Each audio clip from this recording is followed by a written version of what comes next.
can't believe they're letting us go out on our own! Rose squealed just as the carriage rattled over the last of the cobblestones and settled onto a quieter dirt path. There it is! The farthest we've ever been away from home without our parents! Snow turned away from the window, smiling brightly at her twin sister. Can you think of a better birthday present than not being surrounded on all sides by people we barely know? I mean, we're going to have to be back on our birthday proper.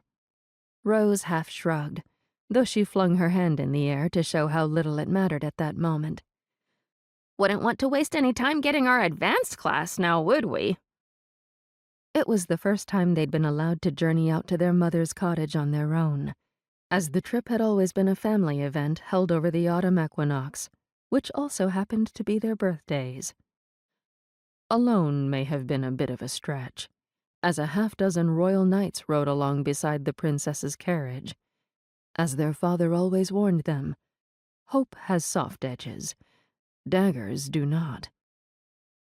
Even so, their usual minders, stuffy maids obsessed with etiquette, had been left behind, giving the girls a chance for a genuine vacation. After their 14th birthday, they would need to resume their studies in kingdom management and focus on advancing their newly granted skills as swiftly as possible. Whether each became the queen of their own kingdom or a neighboring one, it was essential that they were prepared to take on those responsibilities, something the maids they had left behind never allowed them to go so much as a day without hearing. Speaking of skills, Rose leaned in conspiratorially. Am I wrong in thinking you had a hand in convincing them to let us go? Not 2 weeks ago, Father all but forbade this adventure.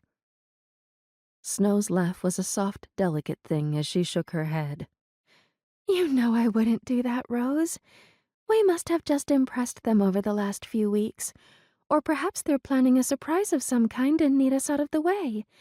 Besides, with the way Father's been acting, I'd been under the assumption you had something to do with the trip coming together.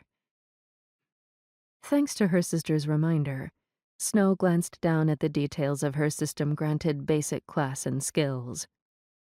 Trailing her right index finger along the inseam of her left arm, she silently read the golden words that wrote themselves out on her pale skin.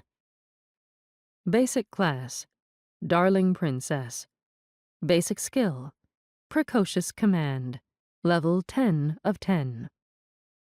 Having been raised as a princess, one who cares deeply about those under her care, you perfectly understand the body language of others around you, who are not using skills or magical effects to specifically hide these physical reactions.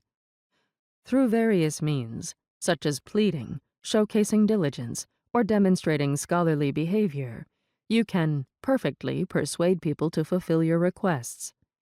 This skill perfectly enhances your ability to gauge moods and personalities, allowing you to tailor your approach for maximum effect.